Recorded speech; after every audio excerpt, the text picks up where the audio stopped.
وحده لا شريك له ونشهد أن محمدا عبده ورسوله أما بعد فأعوذ بالله من الشيطان الرجيم بسم الله الرحمن الرحيم شهر رمضان الذي أنزل فيه القرآن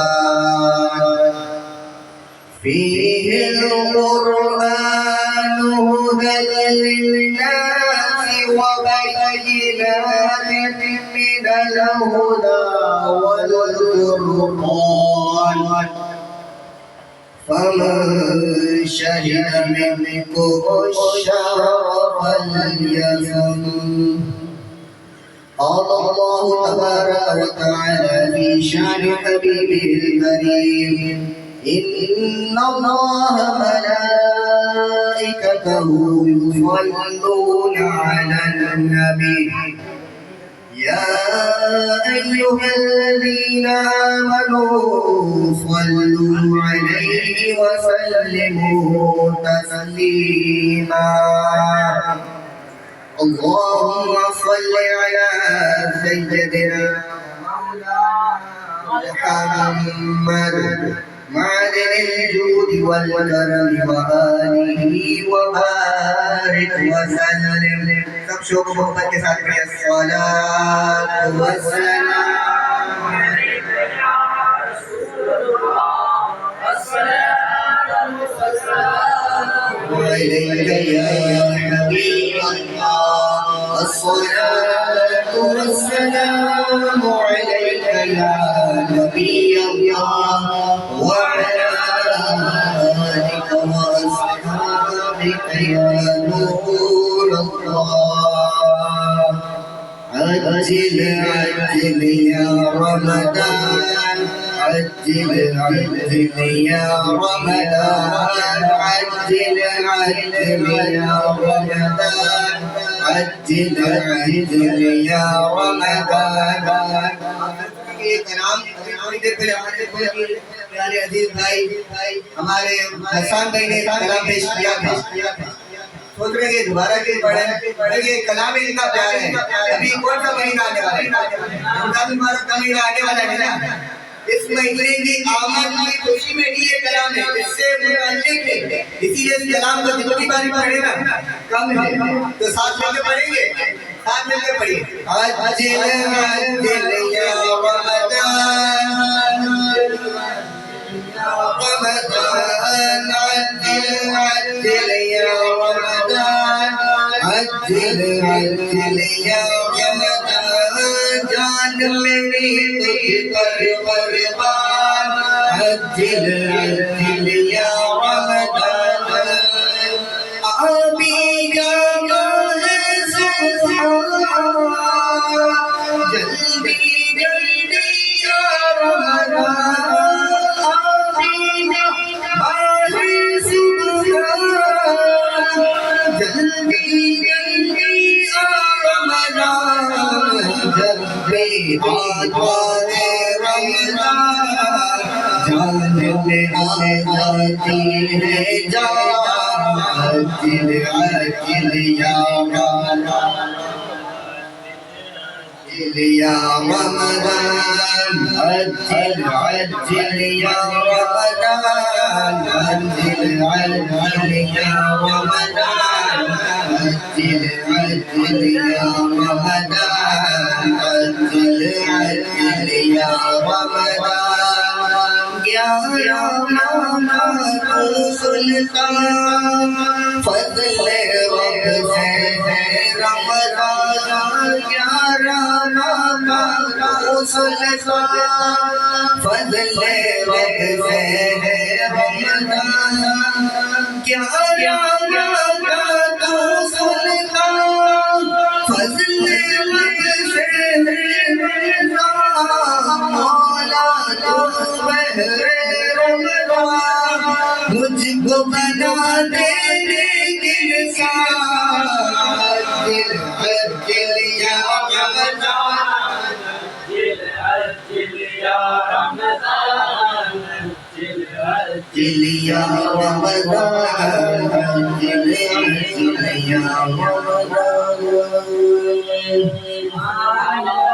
اللہ کریم کی حمد و ثنا اور اس کے محمد کریم رؤوف الرحیم تاجدار انبیاء امام الانبیاء خاتم الانبیاء خطیب الانبیاء جمیل الشیم شفیع الامم صاحب الجود والکرم سید المرسلین راحت العاشقین مراد المشتاقین امام القبلتین فاطمہ کے بابا حسن و حسین کے نانا آپ کے اور میرے ہم سب کے آقا و مولا حضرت محمد مصطفیٰ صلی اللہ علیہ وسلم پر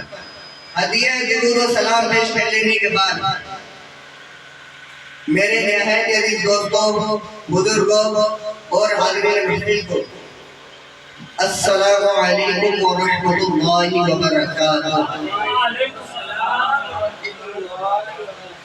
یہ سب کہ آپ کے سب کے علم ہے کہ آج کی بابرکت پر رونق عظیم الشان محفل میلاد ہمارے حضرت بھائی کے گھر میں کس سلسلے میں سجائی گئی؟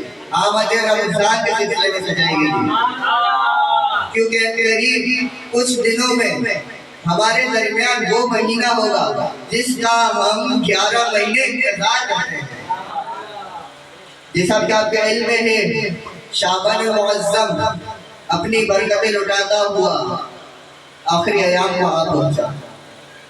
شعبان المعظم میں بہت ساری ہم لوگوں نے نیکیاں کی، ہر مہینہ آتا ہے، مہینہ پورا ہو جاتا ہے، ختم ہو جاتا ہے، اس کے بعد دوسرا مہینہ آتا ہے۔ اللہ پاک نے سال میں کل 12 مہینے رکھے۔ کتنے مہینے؟ 12 مہینے۔ ہر مہینے کو اللہ پاک نے فضیلت بخشی، عزت بخشی، وقار بخشا۔ کس مہینے کو کس وجہ سے عزت ملی، کس مہینے کو کس وجہ سے عزت ملی؟ جیسے آپ کے سامنے 2-3 مہینے کی باتیں رکھوں گا، جیسا کہ محرم الحرام میں آپ کو پتا ہوگا کہ محرم الحرام میں کیا ہوا تھا؟ محرم الحرام میں کیا ہوا تھا آپ کو پتا ہے؟ کیا ہوا تھا؟ کسی کو پتا ہو تو وہ بتائیں۔ محرم الحرام میں واقعہ کربلا ہوا تھا۔ امام حسین رضی اللہ تعالیٰ عنہ نے ایک ایسی عظیم الشان قربانی پیش کی جو قیامت تک آنے والے سب کے لیے، سب کے جتنے بھی مسلمان آئیں گے نا ان سب کو نصیحت مل گئی کہ دین سے نہیں پھرنا، جتنی مشکلیں آتی ہیں آئیں، جتنی تکلیفیں آتی ہیں آئیں، پر ہمیں دین اسلام پر ہی رہنا ہے۔ اس کے بعد ماہ ذی الحجہ، اس میں حضرت ابراہیم علیہ السلام نے اپنے بیٹے لفظ جگر کی اللہ پاک کی راہ میں قربانی دینے کے لیے تیار ہو گئے۔ کیوں؟ کیونکہ اللہ پاک کا حکم ملا تھا، اسی لیے وہ اپنے بیٹے لفظ جگر حضرت اسماعیل علیہ السلام کی قربانی دینے کے لیے حاضر ہو گئے۔ ہر مہینے میں اللہ پاک نے کوئی نہ کوئی خوبی رکھی ہے، جیسا کہ ابھی چند دنوں بعد جو مہینہ شروع ہوگا، بولو نا سبحان اللہ۔ چند دنوں کے بعد جو مہینہ شروع ہوگا اس کی ایک بہت ہی بڑی فضیلت، اس میں اللہ پاک نے اپنے پیارے حبیب صلی اللہ علیہ وسلم پر قرآن پاک نازل فرمایا۔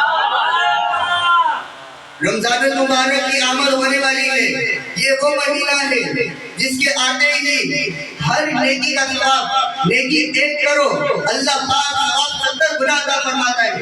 ایک فرض نماز پڑھو اللہ پاک 70 فرضوں کا ثواب عطا فرما دیتا ہے۔ ایک نفل نماز پڑھو اللہ پاک نفل کا ثواب فرض کے برابر دیتا ہے۔ اس مہینے میں ایک بار تسبیح پڑھیں گے، ایک بار سبحان اللہ کہو، اللہ پاک ایک بار سبحان اللہ کہنے کا ثواب 1000 گنا سے بھی زیادہ بتا دیتا ہے۔ ارے یہی وہ مہینہ ہے جس کا روزہ ایک دن رکھو، رمضان مبارک کا ایک دن کا روزہ 1000 لوگوں سے افضل ہے۔ یہی وہ مہینہ ہے جو ماہ صبر ہے، یہی وہ مہینہ ہے جو وسعت رزق ہے، یہی وہ مہینہ ہے جو ماہ مواسات ہے، اور جس کا نام ہمارے درمیان ماہ رمضان مبارک جانا جاتا ہے، جس کو ہم جو ہے نا ماہ رمضان مبارک سے یاد کرتے ہیں۔ حضرات گرامی، یہی وہ مہینہ ہے جس میں اللہ پاک نے اتنی ساری مسلمانوں پر رحمتیں فرمائی، ثواب کو دگنا کر دیا۔ بس چند دن ہیں، تھوڑے سے دن رہ گئے، اس کے بعد وہی سحری کا مزہ، وہی افطاری کی برکتیں، وہی نمازوں کی لذت، وہی مسجدوں میں بہاریں، کیا مزہ ہوگا، وہی اعتکاف پورے 10 دن، کوئی اللہ کا ولی پورے مہینے جیسے رمضان المبارک میں اعتکاف پورا مہینہ مسجد میں بتاتے ہیں، کیا اتنی برکتیں ہوگی، کتنا ہی پیارا منظر ہوگا۔ کیونکہ اس وقت جو ہے نا ہر کوئی یہ سوچتا ہے کہ اس وقت شیطان تو قید ہے، ہر کسی کا دل کرتا ہے کہ میں بھی عبادت کروں، ہر کوئی مسجدوں کی جانب رواں دواں ہو جاتا ہے۔ اللہ پاک اس مہینے تک ہم سب کو پہنچنے کی توفیق نصیب فرمائے۔ میرے اسلامی بھائیوں، اس مہینے سے متعلق آقا و مولا حضرت محمد مصطفیٰ صلی اللہ علیہ وآلہ وسلم کا ایک بہت ہی پیارا فرمان ہے کہ رمضان کے روزہ دار کے لیے، رمضان میں جو روزہ رکھتا ہے اس کے لیے مچھلیاں افطار تک دعائے استغفار یعنی دعائے مغفرت کرتی رہتی ہیں۔ یہ فضیلت کوئی کم ہے؟ افطار تک مچھلیاں کتنی ہیں؟ لا تعداد۔ اس کی ہندی کو پتہ ہے مچھلیاں کتنی ہیں؟ نہیں پتہ، اللہ اور رسول کو پتہ، اس کے علاوہ کوئی نہیں جان سکتا۔ مچھلیاں جتنے اس میں استغفار کریں وہ بندہ بخشا جائے گا، نہیں بخشا جائے گا۔ یہ ہے رمضان مبارک کے روزے کی فضیلت۔ ایک اور مقام پر ایک بہت ہی پیاری فضیلت ہے، چنانچہ حضرت سیدنا ابو سعید خدری رضی اللہ تعالی عنہ فرماتے ہیں، نبی پاک صلی اللہ علیہ وسلم نے فرمایا، جب ماہ رمضان کی پہلی رات آتی ہے، کون سی رات؟ پہلی رات۔ جب ماہ رمضان کی پہلی رات آتی ہے، جنتوں کے دروازے کھول دیے جاتے ہیں، آسمانوں کے دروازے کھول دیے جاتے ہیں، اور دوزخ کے دروازے بند کر دیے جاتے ہیں۔ جو کوئی بندہ اس ماہ مبارک کی کسی بھی ایک رات میں، ساری راتوں میں نہیں، کسی بھی ایک رات میں نماز پڑھتا ہے تو اللہ پاک اس کے ہر سجدے کے عوض، اس کے ہر سجدے کے بدلے اللہ پاک 1500 نیکی عطا فرما دیتا ہے۔ یہ ہے ایک سجدے کی برکت، ایک سجدہ کرو اللہ پاک 1500 نیکی عطا فرما دے گا۔ بس جو کوئی رمضان کا روزہ رکھتا ہے تو اس کے سابقہ یعنی پچھلے تمام کے تمام گناہ بخش دیے جاتے ہیں، وہ گناہوں سے بری ہو جاتا ہے، اس کے تمام گناہ مٹا دیے جاتے ہیں۔ کتنی پیاری برکت ہے، کتنا پیارا مہینہ اللہ پاک کا فضل و کرم ہونے جا رہا ہے۔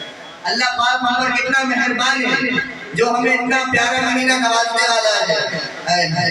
رمضان المبارک کی نعمتیں بہت ساری ہیں۔ رمضان المبارک میں جتنا بھی ہم عبادت کریں نا ثواب زیادہ ملتا ہے، اور اتنا ہی بندے کو عبادت کرنے کا شوق بھی زیادہ ہوتا ہے۔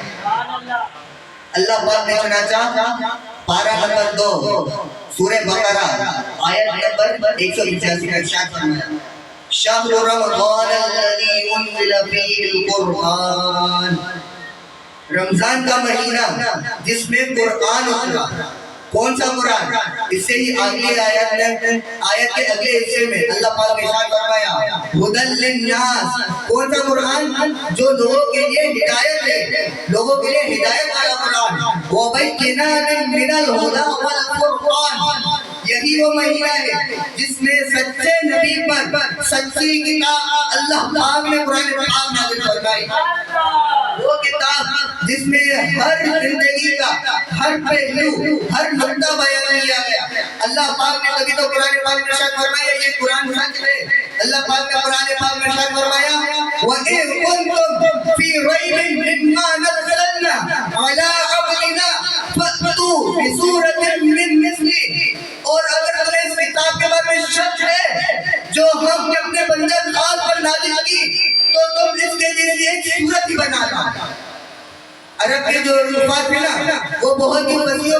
عربی میں مہارت رکھتے تھے, انہیں عربی بہت اچھی آتی تھی, بہت مہارت تھی انہیں.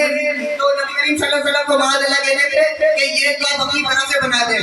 تو اللہ پاک نے قرآن پاک میں اس کا جواب عطا فرما دیا کہ اگر تم سچے ہو نا, اس کے جیسے ایک سورت, زیادہ نہیں, صرف ایک سورت قرآن پاک میں کوئی 14 سورتیں ہیں. اللہ پاک نے قرآن پاک میں سے فرما دیا کہ ایک سورت بنا کرنا اگر تم سچے ہو تو.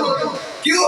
کیونکہ وہ اتنا وسیع و بڑی کلام ہے کہ لوگ اس کے جیسا کلام بنا ہی نہیں سکتے. سبحان اللہ, یہ اللہ پاک نے جو ہے نا اپنے نبی کریم صلی اللہ علیہ وسلم پر بہت ہی بڑا انعام نازل فرمایا, اور ہم جیسے گناہگاروں کے لیے قرآن کریم جیسا انمول تحفہ عطا فرمایا. اللہ پاک نے ارشاد فرمایا فمن شہد منکم الشہر فلیصم, تم میں سے جو کوئی یہ مہینہ پائے اس کے روزے ضرور رکھیں, کیونکہ یہ مہینہ رمضان کا مہینہ ہے جو چند دنوں کے بعد آئے گا. اس میں روزے فرض کیے گئے تھے, اس میں مسلمانوں پر روزے فرض کیے گئے تھے. جو پچھلی امتیں تھی نا, امت محمدیہ سے پہلے, ان پر بھی روزے فرض تھے پر رمضان مبارک میں نہیں تھے. صرف امت محمدیہ نبی کریم صلی اللہ علیہ وسلم کا جو ہے نا خاص ہم پر فضل و کرم ہے, جو اللہ پاک نے رمضان مبارک میں ہم پر روزے نازل فرمائے. یہ ہے حضرت محمد مصطفیٰ صلی اللہ علیہ وسلم نے جو ہے ہم پر اتنا بڑا کرم کیا, رحم فرمایا, جس میں وہ مہینہ جس میں ایک نیکی کا, جیسے پچھلے میں نے کہا ایک نیکی کا ثواب 70 گنا کر دیا جاتا ہے. پر افسوس, صد افسوس, بہت ہی افسوس, ہمارے بہت سارے اتنے ایسے نوجوان ہیں جو روزے نہیں کرتے.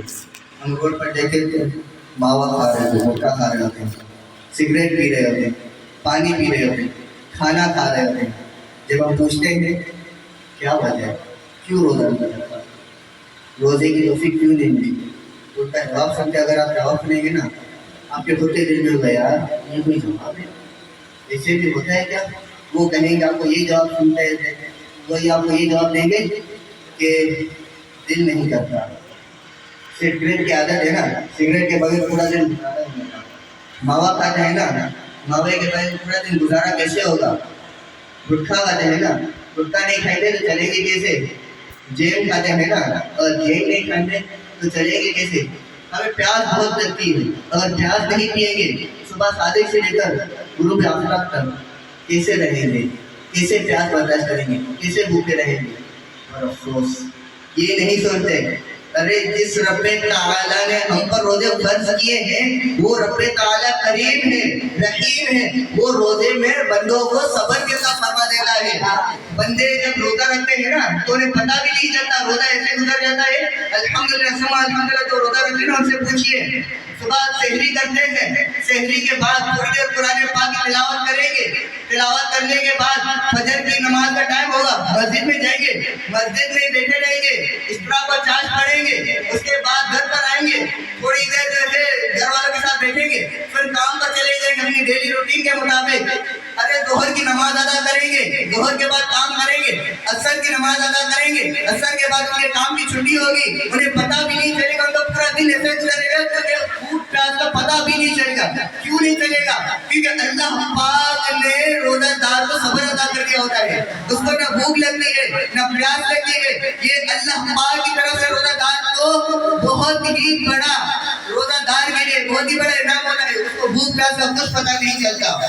میٹھے سے آپ کے سامنے ایک بہت ہی مختصر اور پورا سا حکایت پیش کروں گا. بہت ہی مختصر حکایت ہے. ایک آتش پرست تھا. آتش پرست اسے کہتے ہیں جو آگ کی پوجا کرتے ہیں. ایک آتش پرست تھا, مسلمانوں کے بازار سے گزر رہا. آتش پرست اور اس کا بیٹا دونوں ساتھ تھے. مسلمانوں کے بازار سے گزر رہے تھے تو آتش پرست کے بیٹے نے علل اعلان یعنی سب کے سامنے کوئی چیز کھانی شروع کر دی. تو وہ آتش پرست کہتا ہے تجھے پتہ نہیں ابھی رمضان کا مہینہ چل رہا ہے, مسلمان اس میں روزے رکھتے ہیں, تو نے یہاں پر یہ چیز کیوں کھولی, تو نے مسلمانوں کے بازار میں آ کر یہ چیز کیوں کھا رہا ہے, یہ کیوں کر رہا ہے. تو جو ہے وہ اس کا بیٹا کھا رہا, اس کا بیٹا اسے کہتا ہے کہ اے بابا جان آپ بھی تو کھاتے رمضان مبارک کے مہینے میں, آپ بھی تو روزے نہیں رکھتے. تو وہ آتش پرست جو تھا نا وہ کہنے لگا اے بیٹے میں گھر میں چھپ کر کھاتا ہوں پر تو علیہ اعلان کھا رہا ہے. میں رمضان مبارک کا ادب کرتا ہوں, احترام کرتا ہوں, مسلمانوں کے سامنے نہیں کھاتا کیونکہ مسلمان اس میں روزہ رکھتے ہیں. مسلمان یہ جو ہے نا صبح سادے سے لے کر غروب آفتاب تک بھوکے پیاسے رہتے ہیں. کیوں رہتے ہیں؟ اللہ پاک نے ان پر روزے فرض کیے ہیں, اسی لیے میں ان کے روزوں کا احترام کرتا ہوں. اللہ پاک نے جو ان پر نازل کیے ہیں, روزے فرض کیے ہیں, اس کی میں ان روزوں کی جو ہے احترام و ادب کے سلسلے میں مسلمانوں کے سامنے نہیں کھاتا. پر آپ جو ہے سب کے سامنے کھا رہے ہیں, تو ایسا نہیں کرنا چاہیے. یہ اس سے اس مبارک ماہ کی بے حرمتی ہوتی ہے. کچھ ہی عرصہ گزرا تھا, کچھ عرصہ گزرا, اس کے بعد اس آتش پرست کا انتقال ہو گیا. وہ دنیا فانی سے رحلت فرما گیا. دنیا فانی سے رحلت فرما گیا. اس کے بعد کسی بھائی نے اس کو خواب میں دیکھا کہ وہ جنت میں ٹہل رہا ہے. سبحان اللہ.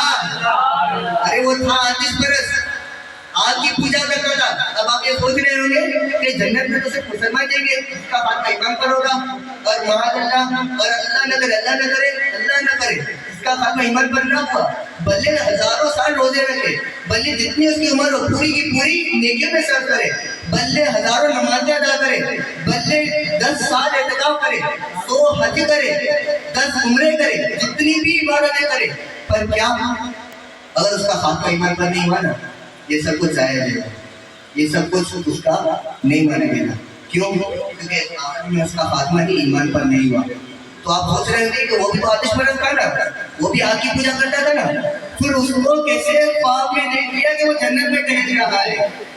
ارے وہ جب اس نے خواب میں دیکھا تھا نا, جس نے اس سے پوچھا ارے تو آتش پرست تھا, تو اللہ پاک کو نہیں مانتا تھا, آگ کی پوجا کرتا تھا, تو نے جنت میں کیسے نہیں کیا, تو جنت میں کیسے آ گیا؟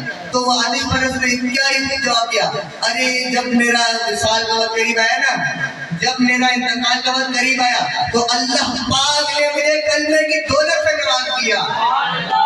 یہ دیکھیں یہ صرف کیوں؟ کیونکہ اس نے رمضان المبارک کا ادب و احترام کیا تھا, اپنے بچے کو جو کھا رہا تھا اسے منع کیا تھا. اس کی برکت سے اللہ پاک نے اسے مرنے سے پہلے کلمے کی دولت سے مالا مال کر دیا, اور مرنے کے بعد جنت سے بھی مشرف فرمایا. یہ دیکھیے, یہ ہے ماہ رمضان المبارک کی صرف اور صرف عزت و احترام کا. بندہ صرف دل میں عزت کرے نا, حالانکہ وہ آتش پرست تھا, پھر بھی اس کو کیا اللہ پاک نے جنت سے مشرف فرما دیا اور ایمان کی دولت بخشی. پر افسوس, صد افسوس, دوبارہ کوئی اپنی دل کی بات دہراؤں گا, ہمارے پاس کتنے سارے ایسے لوگ ہیں جو ہم خود دیکھتے ہیں, ہمارے سامنے چلتے پھرتے کھاتے ہیں, ہمارے سامنے چلتے پھرتے پانی پیتے ہیں, اور نہ جانے کیا کیا کرتے ہیں. اللہ پاک سے دعا ہے اللہ پاک ہم سب کو روزے رکھنے کی توفیق نصیب فرمائے. اللہ آمین. ارے نبی پاک صلی اللہ علیہ وسلم نے تو فرمایا نا, روزہ دار کی جو شام کا بندہ جب پورا دن نہیں کھاتا نا, تو اس کے منہ سے ایک عجیب قسم کی بو آتی ہے. آپ اگر تھوڑی دیر نہ کھائیں نا, تقریباً آپ آدھا دن, ایک تقریباً 10-12 گھنٹے آپ کچھ نہ کھائیں نا, تو آپ کے منہ سے ایک عجیب قسم کی بدبو آنے لگے گی. تو نبی پاک صلی اللہ علیہ وسلم نے ارشاد فرمایا, ارے شام کے وقت روزہ دار کے منہ کی بو, یعنی جو اس کے منہ سے بو آئے گی, وہ اللہ پاک کے نزدیک مشک کی خوشبو سے بھی زیادہ افضل یعنی بہتر ہے. ارے وہ بو ہوتی ہے, پر اللہ پاک کے نزدیک وہ مشک کون سی خوشبو ہے, اتنی پیاری خوشبو جو دنیا کی بہت ہی حسین و جمیل خوشبوؤں میں, جو دنیا کی بہت ہی بہترین خوشبوؤں میں شمار کی جاتی ہے, اس خوشبو سے بھی افضل اللہ پاک کو اس بندے کی جو منہ کی بو ہوتی ہے نا وہ پسند ہوتی ہے, وہ افضل ہے. اس منہ کی بو افضل ہے مشک و عنبر کی خوشبو سے. نبی پاک صلی اللہ علیہ وسلم نے ارشاد فرمایا, اذا جاء رمضان فتحت ابواب الجنة وغلقت ابواب النار وصفت الشياطين. جب رمضان آتا ہے تو جنت کے دروازے کھول دیے جاتے ہیں, اور دوزخ کے دروازے بند کر دیے جاتے ہیں, اور شیاطین کو زنجیروں میں قید کر دیا جاتا ہے, جکڑ لیا جاتا ہے. ارے سنو سنو ایک اور فرمان مصطفیٰ سنو، لذت لو، یہ بھی بہت ہی پیارا فرمان مصطفیٰ صلی اللہ علیہ وسلم ہے. النبی صلی اللہ علیہ وسلم قال فی الجنة ثمانية أبواب فيها باب يسمى الريان لا يدخل إلا الصائمون.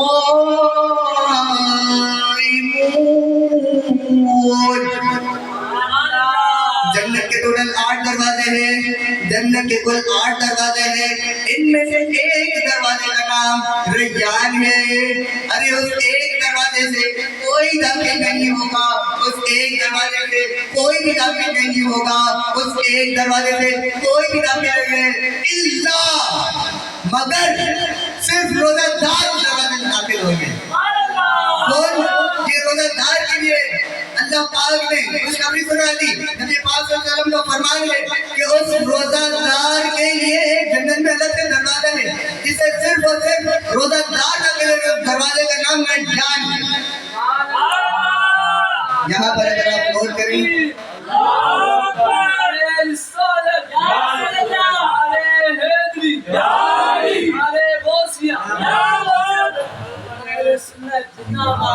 اور آپ یہاں پر ایک بات نوٹ کریں، اس حدیث پاک کہتے ہیں کہ جنت میں اس دروازے سے صرف روزہ دار داخل ہوں گے. یہاں پر تو روزہ دار کو یہ گارنٹی مل جاتی ہے، یہ ٹکٹ مل جاتا ہے. اور آپ سوچیں نا کہ اس دروازے سے روزہ دار داخل ہوں گے، روزہ دار ہوگا تو روزے رکھے گا، ریان نامی دروازے سے جنت میں داخل ہوگا. جنت میں داخلہ اس کا پتہ ہو گیا نہیں ہوا، جنت میں وہ جائے گا نہیں جائے گا. ریان نامی دروازہ ہی روزہ داروں کے لیے ہے، اس سے اور کوئی داخل نہیں ہے روزہ دار کے لیے. تو اس کو جنت ملے گی نہیں ملے گی؟ حدیث پاک کہتے ہیں ملے گی نا. کتنی بڑی خوشخبری ہے. ہم یہاں پر دنیا میں آئے ہیں، نیک اعمال کرتے ہیں، نمازیں پڑھتے ہیں، زکات دیتے ہیں، حج کرتے ہیں، جو کوئی بھی نیک اعمال کرتے ہیں. کیوں کرتے ہیں؟ ہمیں کیا اللہ پاک کو راضی کرنا ہے اور ہمیں کیا کرنا ہے؟ جنت چاہیے نا. تو جنت کی بشارت مل گئی، ہمیں جنت کی خوشخبری مل گئی، جنت کا ٹکٹ مل گیا. کیوں؟ صرف روزے رکھو اور باقی بھی سارے نیک عمل کرو، نمازیں پڑھو، نماز فرض ہے مگر روزہ رکھو. اس سے بھی نبی کریم صلی اللہ علیہ وسلم نے ارشاد فرمایا وہ جنت میں داخل ہو جائے گا. وقت بہت قلیل ہے، ابھی آپ کے سامنے مختصر ایک دو اور حدیث پاک پیش کر کے اپنی حاضری مکمل کرتا ہوں.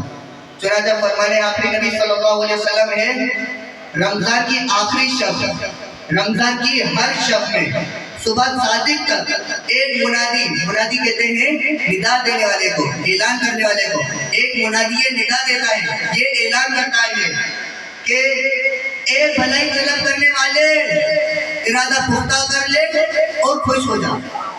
اے برائی کا ارادہ کرنے والے برائی سے بھاگ آ. ہے کوئی مغفرت کا طلبگار اس کی توبہ قبول کی جائے، ہے کوئی توبہ کرنے والا اس کی توبہ قبول کی جائے، ہے کوئی سائل اس کو عطا کیا جائے. بس اللہ پاک رمضان کی ہر شب میں افطار کے وقت 60,000 لوگوں کو، کتنے؟ 60,000 لوگوں کو جہنم سے آزاد کر دیتا ہے، گناہ گاروں کو دوزخ سے آزاد فرماتا ہے. اور جب عید کا دن آتا ہے نا تو جتنے پورے مہینے میں اللہ پاک نے رمضان المبارک کے مہینے میں جتنے گناہ گاروں کو بخشا تھا نا، ہر دن 60,000 کو بخشتا ہے. عید کے دن اس کے برابر پورے مہینے کے برابر اتنے گناہ گاروں کو جہنم سے نجات عطا فرما دیتا ہے. بولو نا سبحان اللہ. میرے کسان بھائی ہو، بس ہر چیز کی زکات ہوتی ہے. مال کی زکات دیتے ہیں نا، مال ہوتا ہے اور وہ صاحب نصاب کو اس پر زکات فرض ہو جاتی ہے. ہر چیز کی زکات ہے. اسی طریقے سے انسان کے بدن کی بھی زکات ہے، انسان کے جسم کی بھی زکات ہے. اور انسان کے جسم کی زکات روزہ ہے. روزہ رکھتا ہے نا بندہ تو انسان کے جسم کی زکات ادا ہو جاتی ہے. بس روزے میں صبح صادق سے لے کر غروب آفتاب تک اللہ پاک کی رضا کے لیے کھانے پینے سے رکے رہنے کا نام روزہ نہیں ہوتا، بلکہ اس میں جو ہے نا جو اللہ پاک نے گناہ کے کام کرا جو ان گناہوں کاموں سے بچنا بھی ہوتا ہے. آنکھوں کو گناہوں سے بچانا ہوتا ہے، ہاتھوں کو گناہوں سے بچانا ہوتا ہے، زبان کو گناہوں سے بچانا ہوتا ہے، کانوں کو گناہوں سے بچانا ہوتا ہے. پاؤں کو گناہوں سے بچانا ہوتا ہے، ہاتھ کو گناہوں سے کیسے بچاتے ہیں؟ اگر ہم کسی کو تکلیف دیں گے تو یہ گناہ کا کام ہوگا۔ ہاتھوں کا بھی روزہ ہوتا ہے، اسی لیے رمضان المبارک میں روزے کے دوران کسی کو ہاتھوں سے تکلیف نہیں دیں گے۔ زبان کا بھی روزہ ہوتا ہے، زبان سے کسی کو تکلیف نہیں دیں گے، زبان سے کسی کو تکلیف نہیں دیں گے، کیونکہ زبان سے جب کسی کو برا لگتا ہے نا تو وہ بھی گناہ کا کام ہے۔ زبان سے بھی کسی کو تکلیف نہیں دینی، نہ ہی آنکھوں سے کسی کی بدنگاہی کرنی ہے، کسی کی ماں بہن کو نہیں دیکھنا، کیونکہ یہ بھی گناہ کا کام ہے۔ نہ ہی پاؤں سے گناہ کے کاموں کی طرف جانا چاہیے، کیونکہ یہ بھی گناہ کا کام ہے۔ روزہ پورے جسم کا ہوتا ہے، پورے بدن کا ہوتا ہے۔ اللہ پاک ہم سب کو صحیح معنی میں پورے جسم کا صحیح روزہ رکھنے کی توفیق نصیب فرمائے۔ بس میری گھر کے اختتام ہوئی، بہت قلیل تھا، اس لیے 2-4 باتیں بیان کی۔ آپ کے پاس صرف ایک وعید، کیونکہ ہم نے کتنی ساری فضیلتیں سنی نا، صرف ایک وعید، چھوٹی سی وعید ہے، پر وعید چھوٹی سی ہے، حدیث مبارکہ چھوٹی سی ہے، پر اگر بندہ اس کو پوچھے نا تو بہت بڑی۔ نبی پاک صلی اللہ علیہ وسلم فرماتے ہیں، جس نے کسی رخصت اور مرض کے بغیر، یعنی نہ ہی بیمار تھا اور نہ ہی رخصت تھی، رمضان المبارک کا صرف ایک روزہ چھوڑا نا، صرف ایک روزہ، زیادہ نہیں، صرف ایک روزہ چھوڑا نا، تو وہ اپنی پوری زندگی کے تمام روزے رکھتے ہیں، پوری زندگی جتنے کی بتائے نا تمام روزے رکھتے ہیں، تبھی وہ اس ایک روزے کے حساب برابر نہیں کر سکتا۔ اب سوچئے کتنی بڑی ہے، کتنی بڑی ہے زندگی، کتنی کس کو پتا نہیں، اور صرف ایک روزہ بھی بندہ نے چھوڑ دیا نا، پوری زندگی میں روزے رکھے پھر بھی نہیں ہوگا، کام نہیں ہوگا، کیونکہ ایک روزے کی فضیلت زیادہ ہے رمضان میں۔